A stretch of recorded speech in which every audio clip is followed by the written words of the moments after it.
चल रहे थे कुंडली मिलान पर और गण दोष हमने पूरा किया। आज हम करेंगे ग्रह मैत्री। ग्रह मैत्री यानी कि कुंडली में ग्रहों की मित्रता। ऐसे तो ये बहुत ही आसान टॉपिक है, फिर भी इसको समझना महत्वपूर्ण। कभी कभी दिमाग में प्रश्न उठता है कि जो ये ग्रह मैत्री है कि जीवन में क्या काम है, विवाह करते समय इसका क्या उद्देश्य है। तो सिंपल बात है, जब भी दो लोगों को हम एक साथ लेकर के आते हैं तो उनके ग्रह आपस में जितने ज्यादा मित्रवत होंगे उतना ही सहयोग एक दूसरे का मिलेगा। या हम ये भी कह सकते हैं, एक दूसरे के ग्रह एक दूसरे के जीवन में भाग्य लेकर के आते हैं। अगर ग्रहों में मित्रता नहीं होती तो यदि कोई हमारी कुंडली में जन्म पत्रिका में कोई ग्रह कमजोर भी हो तो उसका दूसरा साथी उस कमजोर ग्रह की पूर्ति नहीं कर पाता।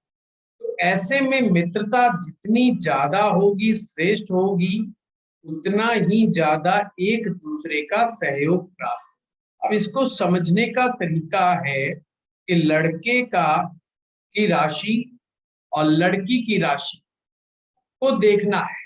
और देखना ये है, क्या उनकी जो राशि है, जैसे मान लीजिए लड़का मेष राशि का है, तो अब यहाँ केवल राशि नहीं, राशि के स्वामी को देखना है। तो लड़के का जो राशि स्वामी होगा वो मंगल हो जाएगा।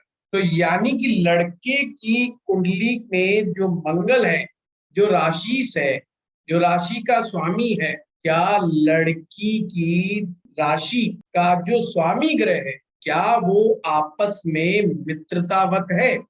और मित्रतावत है तो कितना है, क्या वो अति मित्र है या केवल मित्र है या सम है या शत्रु है या अति शत्रु। इस प्रकार से, इस तरह से उन्हें 5 पॉइंट दिए गए।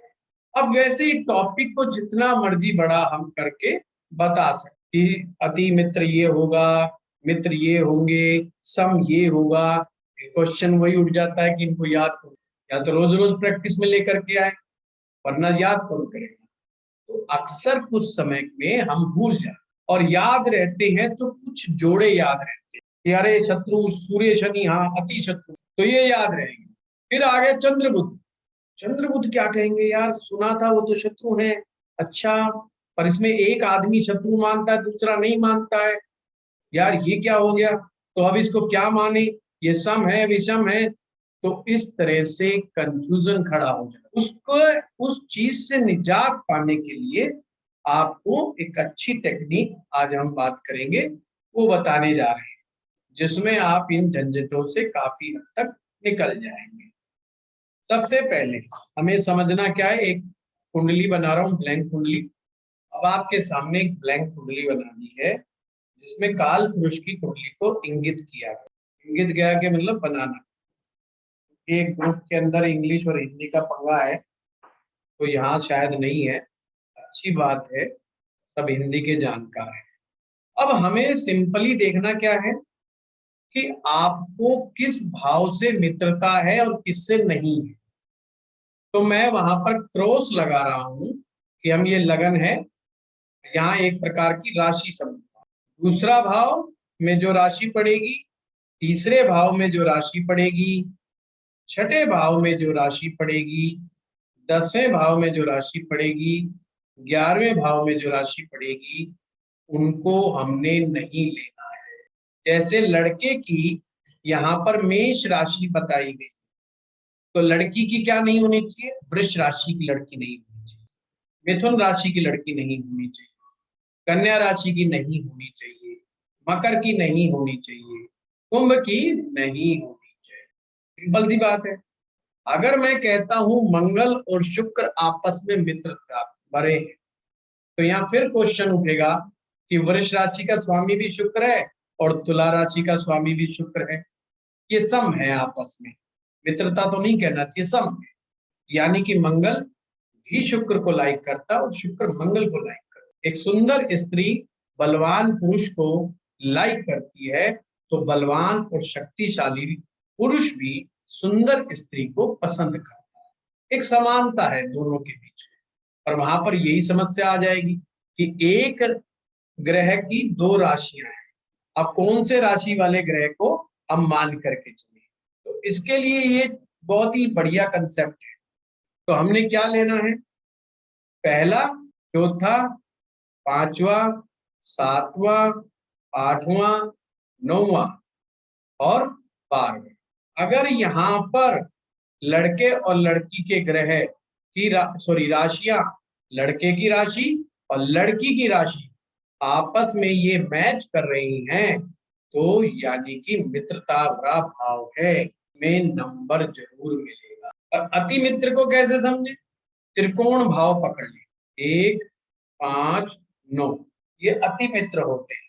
1, 5, 9, जैसे कि मेष राशि का यदि लड़का है और लड़की सिंह राशि की है तो ये मित्रता भरी बात है। यानी मित्रता कैसी हो गई, एक का स्वामी मंगल, दूसरे का स्वामी सूर्य, तो सूर्य और मंगल मित्र है। इधर क्या है, धनु राशि का स्वामी गुरु, तो मंगल और गुरु आपस में मित्र है। इन पे पूरे नंबर में आप सूर्य गुरु मित्र है। इस तरीके से जो कॉम्बिनेशन बनते जाएंगे वो सारे मित्रता वाले कॉम्बिनेशन बनते चले।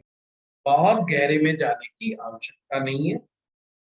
अति मित्र को 5 में से 5 नंबर मिलेंगे, मित्र को 5 में से 4 मिलेंगे, सम को 3 मिलेंगे, शत्रु को 2 मिलेंगे, फिर अति शत्रु को ऐसे पॉइंट घटते चले जाते हैं, लास्ट में अति शत्रु को हाफ नंबर।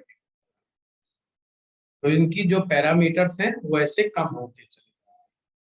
तो कोशिश क्या करनी चाहिए, ग्रह मैत्री में 5 में से 5 नंबर आए, ज्यादा से ज्यादा 4 नंबर, 3 नंबर भी काम चला है।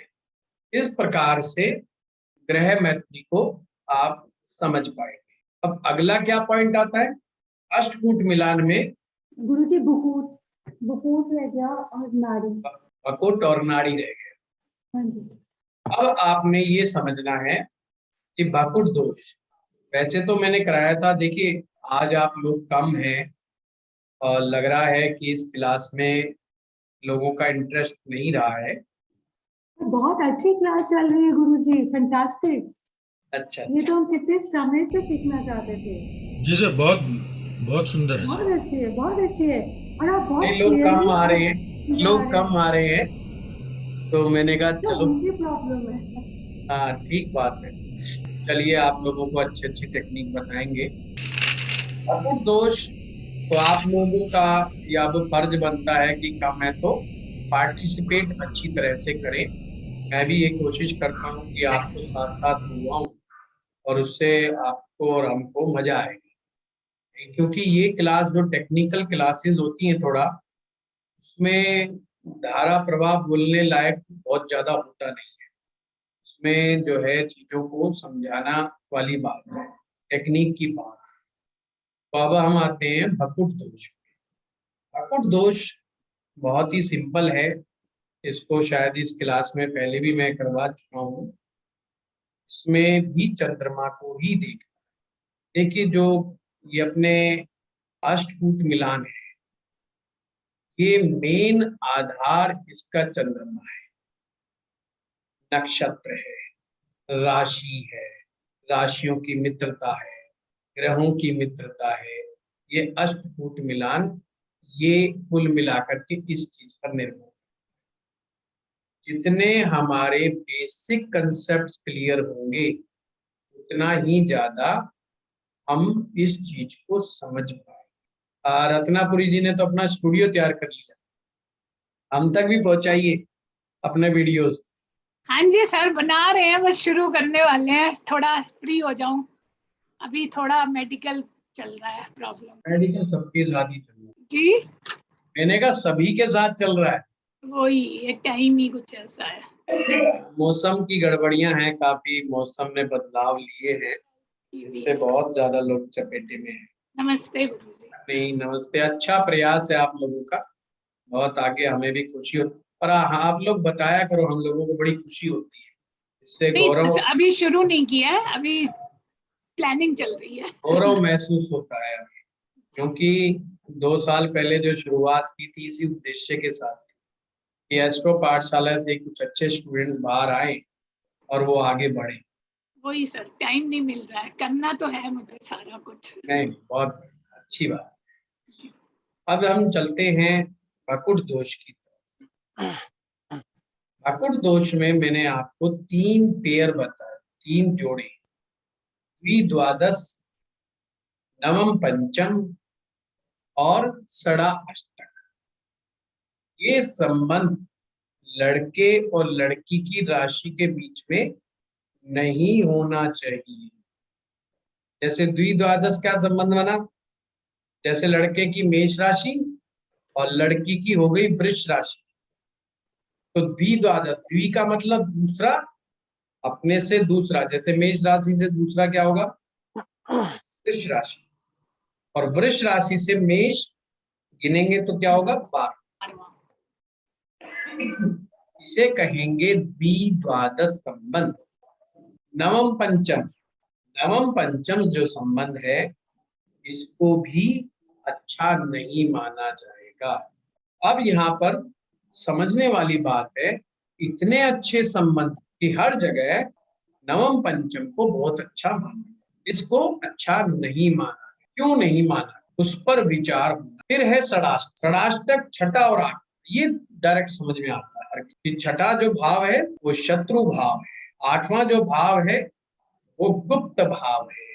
पर गुप्त चीजों का मतलब कोई गलत तो नहीं होता, पर विवाह संबंध में गुप्त का मतलब बहुत ही नेगेटिव होता है। जितने भी सीक्रेटिव अफेयर्स जो देखे जाते हैं, सीक्रेटिव अफेयर्स, ये अष्टम की देन है। शुद्ध भाषा में कहें तो पति पत्नी के बीच में कोई छिपाव नहीं होना चाहिए, हर चीज साफ साफ और स्पष्ट होनी चाहिए।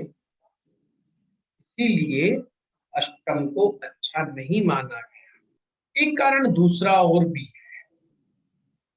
अष्टम भाव गुप्त विद्याओं का है, तंत्र विद्याओं का है, रिसर्च का है, और ये सभी चीज शादीशुदा जीवन में बाधा पेश करती है। तो ऐसा संबंध जो एक दूसरे के लिए बाधक बन जाए, उनको अवॉइड करने के लिए कहा, तो भकुट दोष बन जाए। ध्यान रहे, चंद्रमा हमारी प्राण वायु है। अगर हमें अष्टकूट को समझना है तो चंद्रमा को समझ लीजिए। चंद्रमा हमारी प्राण शक्ति है। एक प्रकार से अच्छी हेल्थ के पीछे भी चंद्रमा ही जिम्मेवार है। जैसे कई बार लोग पूछ लेते हैं कि भाई शरीर कैसे, किससे देखा जाता है? शरीर किससे देखा जाता है? तो दिमाग में आता है यार लगन शरीर, लगन शरीर है कह देते हैं ना, पर वास्तव में देखा जाए फिजिकल अपीयरेंस, जो खोला है शरीर का खोला, ये मात्र लगन है। और जो हमारे इस शरीर के अंदर प्राण तत्व का जो संचार करने वाला करने वाली जो शक्ति है वो चंद्रमा है। जो कहते हैं जब तक प्राणवायु आ रही है जा रही है हमारे पास जीवन है। जिस दिन ये प्राण शक्ति समाप्त हो जाएगी उस दिन जीवन भी समाप्त हो जाएगा। प्राण शक्ति पहले समाप्त होगी फिर शरीर समाप्त होगा। इस तरीके से वास्तव में लगन क्या है? लगन इज इंटेलिजेंस, प्योर इंटेलिजेंस। एक इंसान की प्योर इंटेलिजेंस के लिए लगन दिखना चाहिए। जब भी हम देखते हैं कि शरीर कितना अच्छा है, सिंपल है, लगन का और चंद्रमा का अंतर, सॉरी लगन का और चंद्रमा का आपस का संबंध कितना अच्छा है, वो मेन इंपॉर्टेंट है। वो हमारे शरीर को एक हेल्दी लाइफ। अब आपने देखा हेल्दी लाइफ के पीछे चंद्रमा जिम्मेवार, अच्छे रिलेशनशिप के पीछे चंद्रमा जिम्मेवार। और मैं आयुर्वेद वाले कोर्स में आपको बताता हूँ, अच्छा रिलेशनशिप अच्छे हेल्थ को दिखाता है। अगर रिलेशनशिप अच्छा नहीं होगा तो हमारी इम्यूनिटी कमजोर पड़ जाएगी। जब भी हम कहते हैं ना लगन का लॉर्ड फलाने हाउस में चला गया, तो ये समझा करो आपकी इंटेलिजेंस एक हाउस से कहां पर गई है। वो बता रहा है आपको कि आपका जो बुद्धि है वो बुद्धि कहां पर प्लेस्ड है, जो विवेक है, जो आपकी बुद्धि है वो कहां पर प्लेस्ड है। उसकी प्लेसमेंट ही डिसाइड करेगी आप जीवन में डिसीजंस कैसे लेंगे। देखा होगा ना, कभी कभी हम लालच में आते हैं, लालच में आकर के छिपाव करते हैं, झूठ बोलते हैं, तनाव में रहते हैं, कई ऐसी गलतियां हम बार बार करते हैं जो हमें परेशान करती हैं। जबकि दूसरा एक व्यक्ति जिसका बुद्धि, जिसका विवेक अच्छे हाउस में बैठा है, अच्छे ग्रहों के बीच में बैठा है, अच्छे ग्रहों के प्रभाव में बैठा है, बहुत बढ़िया डिसीजन मेकर होता है। वो ना खुद को परेशान करता है, ना वो दूसरों को परेशान करता है। अन्यथा ये विवेक, ये बुद्धि खुद भी परेशान रहती है और दूसरों को भी परेशान कर देती है, अपने आसपास वालों को भी परेशान कर देती है। इसलिए ज्योतिष में लगन की विशेष महत्ता है। जब हम अष्टकूट मिलान कर लेते हैं, अष्टकूट मिलान जिसे हम गुण मिलान भी कहते हैं, उसके बाद कुंडली मिलान। ध्यान रहे, गुण मिलान अलग चीज है और कुंडली मिलान अलग चीज है। गुण मिलान से भी ज्यादा बड़ा महत्व आपको कुंडली मिलान को देना है। अगर मान लीजिए कोई व्यक्ति बातें बहुत अच्छी अच्छी करता है, समझदार है, विद्वान है, और वास्तव में उसके अंदर का जो इंटेलिजेंस वो अच्छा है, वो बात को घुमा घुमा करके आपके सामने ऐसी कर रहा है जो अच्छा लगे, पर उसका प्योर इंटेलिजेंस ठीक नहीं है, करेक्ट नहीं है। कहते हैं ना, मन में जो है वो कहते हैं मुंह में राम बगल में छुरी, या मन में काला होना, ये सब इसी बात को दिखाया गया है। तो वो सब चीजें हमें लगन में देखनी। जब लड़का और लड़की की होती है, शादी होने वाली होती है, कई बार लड़का भी मात खा जाता है और लड़की भी मात खा जाती है, दोनों में कि कोई भी पार्टी ठगा महसूस कर सकती है अपने आप। जैसे लड़की अक्सर कहती है लड़का बहुत अच्छा है, बहुत ही बढ़िया है, बहुत मीठा बोलता है। मैंने देखा है, वैसे मीठा बोलने से हर कोई प्रसन्न होता है, और जो लोग बड़े प्रैक्टिकल होते हैं, जो लोग बहुत मैच्योर लेवल पे होते हैं, उनके ऊपर प्रशंसा का ज्यादा फर्क पड़ता नहीं है, क्योंकि वो समझते हैं सही प्रशंसा क्या हो रही है और गलत प्रशंसा क्या हो रही है।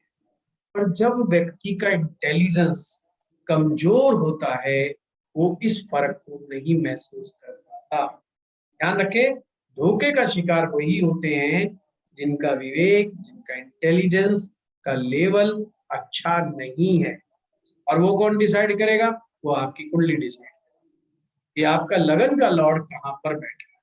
क्या जो लगन का लॉर्ड है और क्या जो चंद्रमा है, क्या वो आपस में संबंध अच्छे रखे हुए हैं, आपस में कोई संबंध बना रहा है? बड़ा इंपॉर्टेंट है। नहीं तो व्यक्ति अपनी हेल्थ, अपना रिलेशनशिप बहुत कुछ बिगाड़ सकता है। लड़का और लड़की के समय, मैंने आपको सूत्र भी पहले कराया कि लगनों की मित्रता बहुत इंपॉर्टेंट रोल अदा करती है। लगनों की जो, अरे आरती देखना, ये घर से फोन आ रहा है, तो उठाओ फोन फटाफट। तो ये लगनों की जो आपस की मित्रता, उठाओ जल्दी, जो मित्रता है वो जरूर जरूर देखनी चाहिए।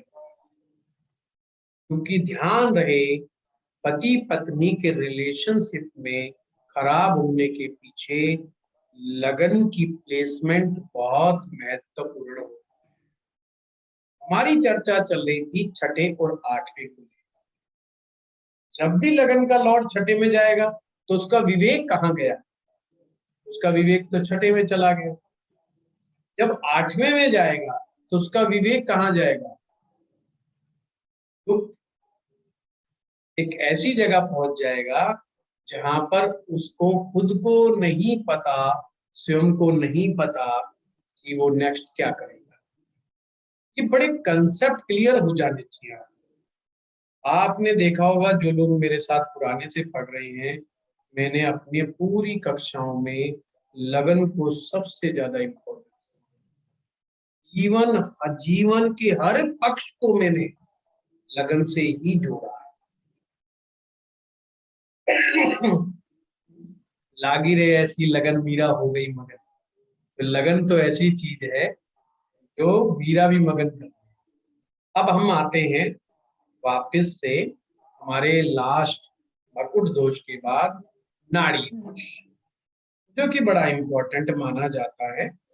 और उसके पीछे बड़ी बात कही जाती है कि नाड़ी दोष केवल ब्राह्मणों में ही निषेध है, बाकी देखने की आवश्यकता है। पर यह पूर्णतया असत्य है। जब हर ग्रह का इफेक्ट मानव जाति के हर व्यक्ति के ऊपर पड़ रहा है, तो ऐसा कैसे होता है कि वे ब्राह्मण के ऊपर ज्यादा पड़ेगा, बाकी पर नहीं पड़ेगा? ये तो कोई साइंस नहीं हुई ना। जब हम कहते हैं एस्ट्रोलॉजी इज साइंस, तो जो फार्मूला मुझ पर अप्लाई हुआ है वो आप पर भी हो। सिंपल सी बात है। तो ऋषियों ने कहा कोई गलत लिखी है बात? आंसर आता नहीं, गलत नहीं लिखा, उन्होंने ठीक लिखा है। पर उन्होंने ब्राह्मण किसको लिखा है, वो बात पर चर्चा करेंगे। दूसरा, सबसे पहले हमें देखते कैसे हैं नाड़ी। नाड़ी 3 होती है। जैसे आयुर्वेद में स्वास्थ्य के पीछे 3 चीजें, 3 शक्तियां जिम्मेवार है। अगर ये इम्बैलेंस होंगी तो रोग पैदा होंगे।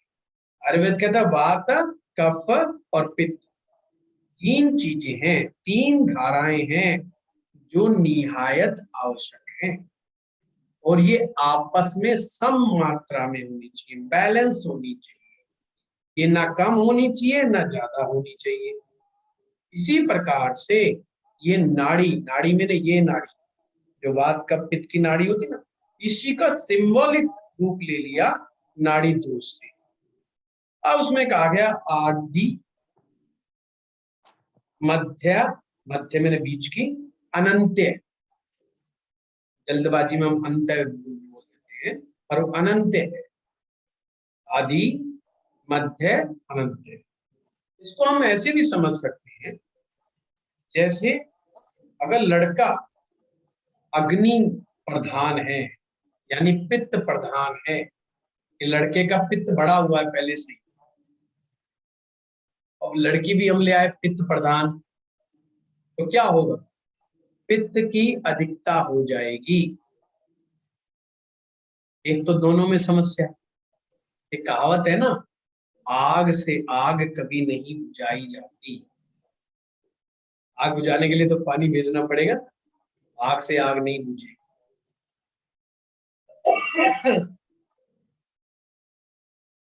तो जो लोग मेरे साथ आयुर्वेद सीख रहे हैं, उन्हें मालूम है, जिन लोगों का पित्त बढ़ जाता है उन्हें गुस्सा बहुत आता है, क्रोध बहुत आता है, इरिटेशन बहुत रहती है। हेल्थ तो खराब रहती है, वो एक अलग फैक्टर है, पर उनमें गुस्सा रहता है, हमेशा तमतमाए रहते हैं। तो हम सोचिए, लड़का भी तमतमाया रहेगा और लड़की भी तमतमाई रहेगी, तो ये मैरिज तो असफल होनी ही है। चलो किसी कारणवश दोनों को टिका के रख दिया किसी सिचुएशन में, अब क्या होगा? दोनों के बच्चे होंगे, और बच्चों में भी अति पित्त की समस्या आ जाएगी, मतलब पित्त एग्रेवेटेड हो गया, अति पित्त। सूर्य मंगल का मिलन हुआ और केतु पैदा हो गया, तो उससे क्या समस्या खड़ी हो जाएगी? जो बच्चे होंगे महाक्रोधी, अहंकारी, विध्वंसकारी हो गए। तो एक जस्ट एक एग्जाम्पल है समझाने के मात्र, कि हमने सेम अगर ले लिया तो दिक्कत बढ़ जाएगी। तो लड़का भी सेम नाड़ी का, लड़की भी उसी नाड़ी की ले ली आपने, जो एक की नाड़ी है वो दूसरे की ले ली, तो समस्या बढ़ जाएगी। तो हमें तो बैलेंस करना है, यानी कि 2 नाड़ियां एक नहीं होनी चाहिए। कि लड़के की भी आधी हो गई, लड़की की भी आधी हो गई, तो ये कैंसिल हो गया प्रोग्राम। लड़के की भी मध्य हो गई, लड़की की भी मध्य हो गई, तो कैंसिल करो प्रोग्राम, क्योंकि दोनों की वृद्धि हो जाएगी जब ये एक साथ मिलेंगे। उनका असर बच्चों पर होगा। कई जगह ये बात आती है निकल करके कि बच्चे नहीं होते, संतान नहीं होती। ये पूर्णतः मिथ्या बात है, ऐसा नहीं है। उन लोगों के संतान होती है, पर संभावना ये है उस संतान में, होने वाली संतान में, दोनों में से कोई एक दोष एग्रेवेटेड होकर के आएगा, वो चीज घातक हो सकती है। जैसे लड़का कफ दोष का शिकार है, लड़की भी कफ दोष की शिकार है, और बच्चा होगा वो भी कफ दोष की शिकार हो जाएगा। उसके साथ क्या होगा, अर्ली एज में हो जाएगा। उनको तो टाइम लगा था, परंतु वो अर्ली एज में हो जाएगा। उसको वो कफ वाली बीमारियां बचपन से शुरू हो सकती है। तो इसलिए नाड़ी दोष त्याज्य है, और हर जाति के व्यक्ति के लिए त्याज्य है। पर फिर आएगा कि जी ब्राह्मण, तो ब्राह्मण वही राशियां याद रखिएगा जो हमने आपको वर्ण दोष के समय में करवाया। तो वर्ण दोष में ब्राह्मण जाति की जो राशियां हैं 4, 8, 12, इन राशियों को स्पेशली कहा गया है, भाई तुम तो भूल के भी मत करना। यानी कि कफ दोष वालों को कहा है कि तुम भूल करके मत करना, तुम्हारे लिए ज्यादा जरूरी है कि तुम इस नियम का पालन करो कि नाड़ी दोष में विवाह मत करो। यानी कि जो जिसकी कर्क राशि है, वृश्चिक राशि है, मीन राशि है, उनको स्पेशली कहा गया है, क्योंकि तुम भाई ब्राह्मण जाति हो। ब्राह्मण अब वो वाली जाति नहीं जो अपनी अपन मानते, शर्मा जी, वशिष्ठ जी, पराशर जी, वत्स जी, भाई तुम ब्राह्मण हो गए, पाठक जी, वो वाली नहीं, या पांडे जी हो गए, ये नहीं। ये तो हमारी सामाजिक जाति, व्यक्ति ने वास्तव में कुंडली के अनुसार जिस जाति में जन्म लिया। अब जो कर्क राशि का बंदा होगा, वृश्चिक का होगा, मीन का होगा, वो ब्राह्मण होगा, है तो अपनी अपनी कुंडली के अनुसार अपनी राशि को अपना जो है बदल लो हिसाब, अपनी जाति परिवर्तन कर लो कि भाई आप ये हो, क्योंकि वास्तव में असर तो वही आता है। जैसे हमारे ब्राह्मणों में क्या है कि ऐसी मान्यता है कि ब्राह्मण को झगड़ा नहीं करना चाहिए। हमारे ब्राह्मणों में भी कुछ लोग ऐसे हैं, अभी जैसे दुबे मारा गया था कुछ समय पहले, अब देखा जाए तो ये ब्राह्मण कौम की हुई, पर क्या वो ब्राह्मण था, तो वो उसकी कुंडली से पता चलेगा वो ब्राह्मण वाला गुण नहीं था। क्यों नहीं था, कि भाई कुंडली तो कोई और जाति बता रही है, वो आया बेशक उस कौम से निकल करके, पर जो जाति आपकी कुंडली आपके बारे में बता रही है, एग्जैक्टली आपका व्यवहार वैसा। यही कारण है कुछ ऐसी कौम से लोग आते हैं जिन कौम को बहुत अच्छे निगाह से नहीं देखा जाता, पर वो लोग बड़े धार्मिक प्रवृत्ति के होते हैं, बड़े दयालु प्रवृत्ति के होते हैं, बड़े शिक्षा लेने देने में यकीन बड़ा करते हैं, मानवता की बात करेंगे, समाज की बात करेंगे, जबकि ये काम है ब्राह्मण का, परंतु वो दूसरी जाति से आकर के भी वैसी बात। तो यानी कुंडली अगर आप देखेंगे तो पाएंगे उसकी ब्राह्मण जाति। और कोई लड़ाई झगड़ा करता हुआ मिलेगा, वो नहीं एक आध बार की बात हुई, जो अक्सर गुस्से में रहे, लड़ ले, झगड़ ले, डिबेट में घुस जाए, खामखाई के पंगों में फंस जाए, ये क्षत्रिय मिलेंगे। जो हमेशा पैसों के पीछे दिमाग लगाते रहे, वैश्य मिलेंगे। जो सेवाधारी होते हैं, कोई काम आ जाए, आओ भाई सब मिलके पार्क ठीक कर, वो कहेगा हाँ मैं वॉलेंटियर हूँ, मैं काम करूँ, बेशक वो ब्राह्मण हो, और वो वॉलेंटियर एज ए वॉलेंटियर मान के उसको काम करने में, सेवा करने में कोई कहीं गड़बड़ नहीं दिखाई देती। क्या वो हो सकता है बहुत बड़ा अधिकारी, तो के रूप से वो शुद्ध राशि। तो आप अगर इसको रिसर्च करेंगे तो पाएंगे कि ये एग्जैक्टली है, ये पाया जाए। अब हम देखते हैं भाई, क्या हम सॉफ्टवेयर अगर हमें ना बताए तो क्या हम पता कर सकते हैं? नाड़ी के पीछे नक्षत्र मेल है, तो उसका मूल आधार है नक्षत्र। प्रताप जी आपके पास कोई नक्षत्र की वो निकाल लीजिए, जो जिसमें 1 से 27 नक्षत्र दिए हुए। नाड़ी दोष आप बड़ी आसानी से पता कर सकते हैं। आपको लड़के का नक्षत्र और लड़की का नक्षत्र पता हो। लड़के का नक्षत्र, लड़की, ये वही नक्षत्र है जो उनके चंद्रमा का नक्षत्र है, जो उसकी राशि का नक्षत्र। गुरुजी, मैं आपको एक इसे सजेशन निकाल दे लिया। रही हूँ आपकी हेल्प के लिए। ये जो आपको खांसी हो रही है ना, ये खांसी नहीं है, ये आपको एलर्जी रिएक्शन है। हाँ, आप किसी दिन नहीं मुझे मालूम लग गया है। मैं सिट्राजाइन मतलब सिट्रेजिन, देखिए। नहीं हाँ जी, डॉक्टर ने तो लिखा है, एंटीबायोटिक भी लिखा है, वो मैं ले रहा हूँ अभी। अदरवाइज गुरुजी आप सीरो फ्लो 100 इनहेलर आता है। क्या? Seroflo 100 inhaler. अच्छा, तो वो अगर आप सुबह शाम लेंगे, ये पीडियाट्रिक है, 100 जो है मिनिमम डोज है इसकी, तो आपकी ये खांसी बंद हो जाएगी, कल ही बंद खैर हो अभी जाएगी। तो रचना जी मैं थोड़ा सा जो डॉक्टर ने बताया उस पर अभी चलूंगा। हाँ जी, उसका फिर नेक्स्ट स्टेप है ये। आपकी बात डॉक्टर के सामने रखूंगा। जी गुरुजी, मेरे को भी यही इशू होता है और ये नहीं, मेरे को एलर्जी है, डॉक्टर ने भी मुझे सेम बात कही है। उन्होंने कहा ये एलर्जी है कि तुम्हें एलर्जी है। हल्की सी भी मौसम से बाहर, और होता है। मैं अगर कहीं बाहर जाऊंगा, जैसे इस ऑफिस में मैं बड़े दिनों के बाद बैठता हूँ, जिस दिन क्लास होती है उस दिन बैठता हूँ, तो मुझे खांसी आएगी। अगर इस समय हालात ऐसी है कि मुझे खांसी 2-2 घंटे तक भी नहीं आती, मैं बैठ के कंसल्टेशन ले रहा हूँ, मुझे भी नहीं पता चलता, ऐसे लगता है खांसी गई। फिर भी मैं किसी दूसरे कमरे में घुस जाता हूँ अचानक से खोल करके, तो फिर खांसी होती है। ये बेसिकली डस्ट से हुई है, इसका हाँ, ये मतलब डस्ट, पॉलन से। ये आपको बिल्कुल डस्ट से हो रही है। डस्ट से हुई है, ठीक करे आप। क्योंकि तो जो ये रियल जो खांसी सीरो, थी ना कफ वाली, वो तो ये मेरी नहीं है। काफी हद तक खत्म हो गई है। हाँ जी, हाँ जी। सर ये गुरु जी, ये सीरो फ्लो जो है, ये आपको एकदम से आपकी पूरी खोल देगा, मतलब फेफड़े जैसे खोल देगा। नहीं, आप हो सकता है ठीक कह रहे हैं, पर अभी उन्हें ऑगमेंटिन नहीं, का वैसे भी लास्ट हाँ जी, हाँ लास्ट जी, बचा हुआ है, तो मैंने कैसे पूरा ही कर ली। हाँ जी। ड्राई कॉफ है सर, ये वैसे भी। जी सर, वो निकाल लिया मैंने सर। ठीक है, चलो देखो, अपने हाथ कर लीजिए ऐसे, सिंपल है, और यहां से शुरू करना है। सबसे पहला जो नक्षत्र है अश्विनी, तो फर्स्ट पोरे को अश्विनी नक्षत्र मानना। मिडिल को भरणी, अश्विनी, भरणी, कृतिका। ये आप है ना एक पामिस्ट्री में ऐसे खुले हाथ वाली हाथ छाप लो, अपने हाथ छाप लो। बड़ा आसानी से बताऊंगा, नाड़ी दोष है कि नहीं है, लड़के का नक्षत्र पता करो, लड़की का पता करो, सिंपल पता चल जाएगा नाड़ी दोष है कि नहीं। बस इतना आसान, नहीं तो याद करते करते भाग जाओ।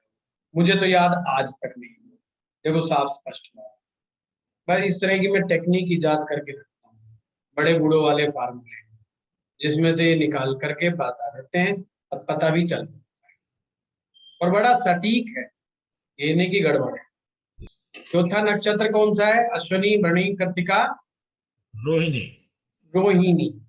रोहिणी को अब ये देखना है, इसको सांप की तरह चला, ये नीचे से, अभी ऊपर से आया था, ये नीचे से जाना, यानी सेकंड उंगली का, मिडिल फिंगर का जो तीसरा पोरा है, जैसे हमने यहां से शुरुआत पहले से की थी, अब यहां हम तीसरे से करेंगे, नीचे से ऐसे जाएंगे। तो ये पोरा जो नंबर 4 का है, 3 तो हम गिन चुके, चौथे नंबर पे रोहिणी है, तो चौथे पे रोहिणी, 5वें पे मृगशिरा।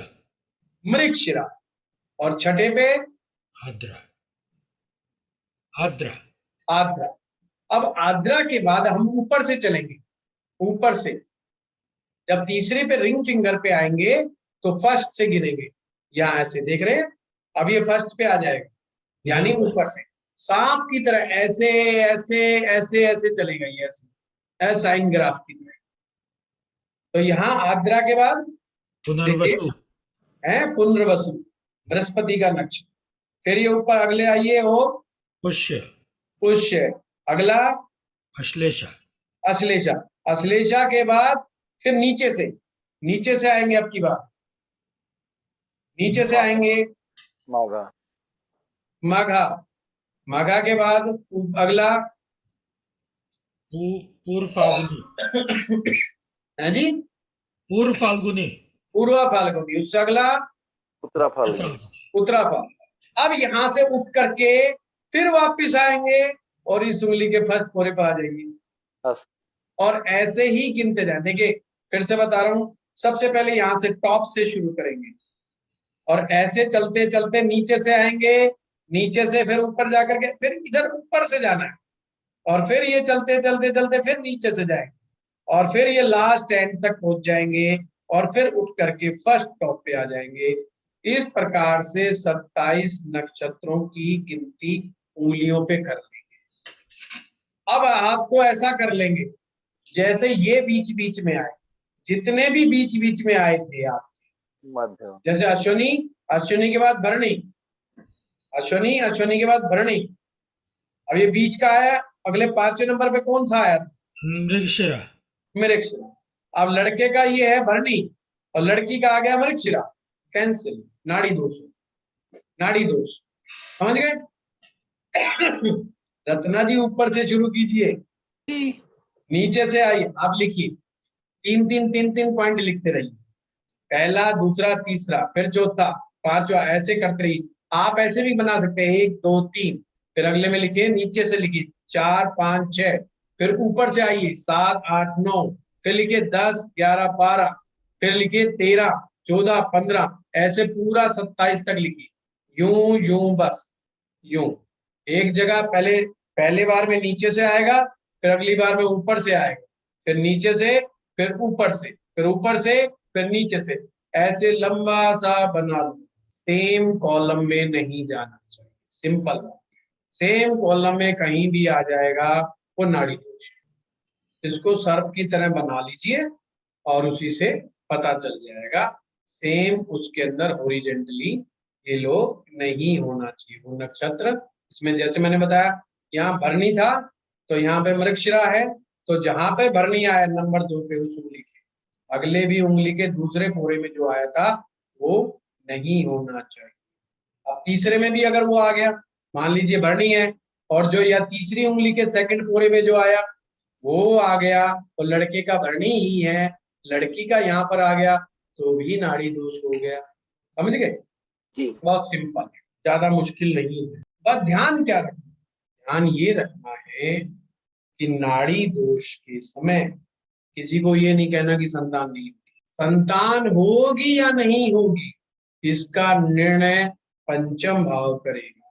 जो संतान देने वाले हैं, जो संतान उत्पन्न करने की क्षमता देने वाले हैं, उन ग्रहों को नजर दौड़ाइएगा। लड़के का है तो सूर्य को देखें, शुक्र को देखें और साथ में देखें गुरु को।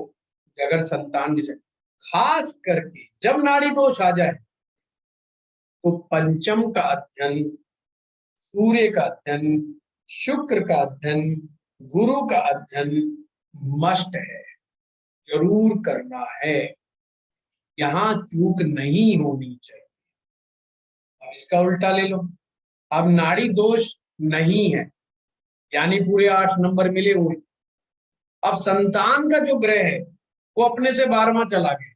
मान लीजिए पंचमेश, पंचम भाव का स्वामी चौथे में बैठ गया, तो अपने से 12वां चला गया कि नहीं चला गया? तो पंचम का लॉर्ड 12वां चला गया, तो एक तरह से गलत हो गया। परंतु यहाँ पर संतान होने के चांस बढ़ जाएंगे। गुरु ने थोड़ा सा भी साथ, सूर्य ने साथ दे दिया तो भी संतान। जैसे कई बार हम देखते हैं, अरे ये कैसे होगा भाई, संतान कैसे होगी? पंचम भाव का स्वामी तो 12वें में बैठा है, या पंचम भाव का स्वामी तो अपने से 8वें जाकर के कुंडली के 12वें भाव में बैठा है, या शुक्र नीच का ही हो गया, शुक्र नीच का है फिर भी संतान है अगले के पास। तो कुछ ऐसे पर्सन आते हैं दिमाग में जो कंफ्यूज कर देते हैं, यार ये फिर संतान कहाँ से आ गया, ये कैसे हो गया, या पंचमेश ही नीच का हो गया। तो नाड़ी दोष जो है वो संतान में रुकावट नहीं देता, अपितु संतान की मानसिक स्थिति पर सबसे ज्यादा नेगेटिव असर पैदा करता है। बचपन से उन्हें कोई बीमारी हो सकती है, बचपन से उन्हें कोई मानसिक परेशानियों का सामना करना पड़ सकता है, कुछ ऐसी मानसिक अतृप्ति का भाव हो सकता है वो पूरे जीवन भर खुशी ना रहे, हो सके पूरे जीवन भर वो सेटिस्फाई ना हो। इसलिए जो कौम इस तरह की मैरिज में विश्वास रखते हैं जो कि एक ही घर में हो, उनसे विवाह हो जाए, एक ही खानदान एक ही ब्लड धारा से हो, वहां पर ये समस्या बहुत पैदा हो। अगर हम सनातन धर्म की आंखों से देखें तो वो कहते हैं जिस पेड़ की आप जो टहनियां हो, शाखाएं हो, उनके साथ विवाह नहीं करना, वो आपका अपना कुटुंब है। और अपने कुटुंब में जितनी भी स्त्रियां पैदा हो रही हैं वो सभी हमारी बहनें हैं, उनसे हमारा रक्त संबंध है, उनके साथ विवाह करना उचित नहीं है। तो नाड़ी दोष एक प्रकार से उन सब चीजों से बचने की परंपरा है, मतलब एक तरीका है, टूल है हमारे पास। इसलिए भी नाड़ी दोष को विशेष रूप से माना जाता है, जिसे आजकल कजन मैरिज कहते हैं। कजन मैरिजेस में ये समस्या आने के चांस बढ़ते। अब तो ये मेडिकली प्रूव है, कई सालों से ये मेडिकल प्रूवन चीज है कि हाँ, इस प्रकार की मैरिजेस समस्याएं पैदा करती है, बच्चों की मानसिक स्थितियों पर असर पैदा करती है, डीएनए से रिलेटेड, जीन से रिलेटेड तकलीफें बढ़ा देती है, बीमारियों को बढ़ा देती है। गुरुजी, ये सेम गोत्र होने से भी होता है? गोत्र भी वही बात है, देखा जाए तो विशाल जी, गोत्र को हटाने के पीछे भी जिम्मेवारी तो यही थी, मतलब उनका उद्देश्य यही था। गोत्र, सेम गोत्र में शादी नहीं कर, इसका मतलब वो हमारा ही वृक्ष का एक टहनी, जैसे वशिष्ठ गोत्र है, वशिष्ठ गोत्र के जितने भी लोग होंगे हम ये मानेंगे हम सब एक ही पूर्वज से आएंगे, तो हमें उसमें नहीं शादी, बेशक पांडे में हो जाए, वत्स में हो जाए, चतुर्वेदी, द्विवेदी, त्रिवेदी कहीं हो जाए, पर वशिष्ठ में ना, क्योंकि वो अलग वृक्ष हैं और हम अलग वृक्ष, तो हम कर सकते, यानी एक पेड़ दूसरे पेड़ वाले से कर सकते, पर उसी की टहनियां आपस में शादी का ये मतलब। तो जब भी किसी के नाड़ी दोष हो उन्हें स्पष्ट स्थिति के बारे में बताएं। इसका ये मतलब नहीं कि भाई संतान नहीं होगी, कई बार कहते हैं जी संतान नहीं होगी, ये गलत है, ये मिथ्या है। देखो जो लोग कजन मैरिज कर रहे हैं संतान तो उनको भी हो रही है, और ये फैक्ट बात है, संतान तो हो ही रही है ना, बल्कि ज्यादा हो रही है, पर उन्हें वैज्ञानिक रूप से अगर ऐसे समझाएंगे हम तो चीज समझ में आए। दूसरे प्रकार से ये है कि जिस नक्षत्र में मैं पैदा हुआ हूं, अगर लड़की भी उसी तत्व के नक्षत्र में पैदा है तो सेम नक्षत्र के तत्व हैं, तो हमारे अंदर उस तत्व से रिलेटेड चीजें बढ़ जाएंगी। जैसे मैंने एग्जाम्पल के साथ बताया था कि अगर मेरा पित्त है और लड़की भी पित्त वर्धक है, यानी कि पित्त दोष वाली है, मैं भी पित्त दोष वाला हूं, तो क्या होगा, संतान जो हमारी होगी वो पित्त की अधिकता के साथ आएगी। तो ये नाड़ी दोष विचारणीय दोष है, यही कारण है इसको सबसे ज्यादा नंबर दिए, इसको 8 ही दिए गए, और 8 में से 4 नहीं आते, 3 नहीं आते, या तो बिल्कुल 8 में से 8 आएंगे या 8 में से 0 आएंगे। जैसे ग्रह मैत्री में से 5 में से 4 भी आ जाए, 3 भी आ जाए, या योनि विचार में 4 में से 3 आ जाए, 2 आ जाए, 1 आ जाए, तो पर इसमें ऐसा कोई चांस नहीं, या है या नहीं, सीधी बात, या तो 8 है या 0। तो जब भी हम कुंडली मिलान करते हैं तो कुंडली मिलान और गुण मिलान दोनों को बराबर बराबर तोल करके देखना है। ये नहीं कि एक से डिसीजन लेके कर दिया, पर हाँ, अष्टकूट मिलान से आप बहुत सी ऐसी बातें दोनों के बारे में बोल सकते हो बहुत सी बातें ऐसी बोल सकते हो कि एक प्रकार से जैसे दोनों की शादी के बाद आपस में क्या हो, ये जैसे आप बताओ, और वो प्रेडिक्शन बिल्कुल परफेक्ट है कि दोनों के संबंध कैसे होंगे, दोनों के एक दूसरे को लेकर के विचार कैसे होंगे, दोनों की अंडरस्टैंडिंग कैसी होगी, दोनों को एक दूसरे का सपोर्ट कितना मिलेगा, कितनी नहीं मिलेगी, उस तरह की चीज जो है आप बहुत सटीकता से किसी की भी मैरिज लाइफ के बारे में बता सकते। सर मैं कह रहा था कि अब क्लोज कर दीजिए, खांसी आपको काफी है। हाँ गुरुजी। चलो मैं सोच रहा था आज ये पूरा हो जाए बस, ये वाला, ये जरूरी है ये पॉइंट, ताकि बार बार ना जाए, इसमें 2 क्लास हो गई हैं, और फिर हम जो है और एग्जाम्पल के साथ आगे पंचांग के साथ और हमारी जन्म पत्रियों के आगे चल करके हम एग्जाम्पल्स लें, नवमांशा पे डिस्कशन हो, मैरिज से रिलेटेड एस्पेक्ट्स पे डिस्कशन हो, ताकि जब लड़के लड़की की कुंडली आप लोगों के सामने आए तो आप इतनी सक्षमता और सामर्थ्य के साथ मिला सके कि वो लोग जब अपनी गोद में बच्चा लेके आए तो आपको याद करें कि साहब जो जो बातें कही थी शादी से पहले वो आज भी है। मेरे साथ भगवान के आशीर्वाद से अक्सर इस मामले में ऐसा ही होता है, जो बातें हैं वो ही आनी चाहिए। भाई शादी तो कर लो, शादी तो रिकमेंडेड है कि आपने कर ली, पर उसमें ये चैलेंजेस आएंगे, ये बेनिफिट्स होंगे, ये चीज आपको समझा के आगे बढ़ो। मैं अक्सर ऐसा करता हूँ, जब मैं किसी की मिला देता हूँ तो ये जरूर बता देता हूँ कि ये चैलेंज तो रहेंगे। अब उस चैलेंज के साथ आपको कैसे ओवरकम करना है, कुछ कुछ केसेस में रेमेडी पॉसिबल है, पर कुछ केसेस में रेमेडी पॉसिबल नहीं है। ठीक है, चलिए, थैंक यू आप लोगों का बहुत बहुत। Thank you sir. बहुत बहुत धन्यवाद Thank गुरुजी, you. बहुत अच्छी अच्छी क्लास है, पर धन्यवाद। सेहत का सभी ध्यान रखिए। सभी लोग आते हैं तो जरा जस्ट जैसे कि रचना जी ने कहा, रचना जी एलर्जी ये है। तो एलर्जी है, जी जी। तो खांसी तो चली गई, जैसे कह रहा हूँ 2-2 घंटे कुछ नहीं होता, खूब गप्पे मारते रहो कुछ नहीं होता, और जब आएगी तो अचानक से आती ये चीज। मुझे ये मेरे को प्रॉब्लम पिछले 25 साल से है। मेरा सीजन में जब चेंज होता है ना, मार्च अप्रैल में, तो ये मेरे को ब्रेथलेसनेस दे जाती है और फिर मुझे ये खांसी देती है। तो 1 महीना मैं बिल्कुल ना बात करूं और चुप करके अपनी दवाई खाऊं तो ठीक रहती है। ये तो ये बहुत दिक्कत करती है, अजीब सी खांसी, इरिटेशन होती है इससे, तो आप सांस लोग के भी नहीं गुड़गांव आती में है। हो रहा है, हाँ नहीं, गुड़गांव में मौसम का चक्कर चल रहा है। मौसम है मौसम बहुत ऐसा। ये चल रहा है। डॉक्टर बता रहे हैं कि उनके पास ऐसे केस बहुत आ रहे हैं इस समय। जी ये बस रखते एलर्जिकल है हैं, डस्ट फिर वाली, हम करते हैं। पोल्यूशन बहुत है यहाँ पर इस समय। जी जी। पॉलन भी बहुत हो रहा है गुरु जी, पॉलन से होता है ये बस। हाँ पॉलन ये से प्रॉब्लम है। पॉलन जी। से होता है। सारे फिर लिखिएगा हम- व्हाट्सएप पे, ताकि जो लोग नहीं ज्वाइन कर रहे वो अगली बार ज्वाइन। और क्या सर, वो उन लोग का हाँ। घाटा, उसमें हमारा कुछ नहीं जाता। गुरु जी हमारा तो देखिए, अच्छा जा रहा है।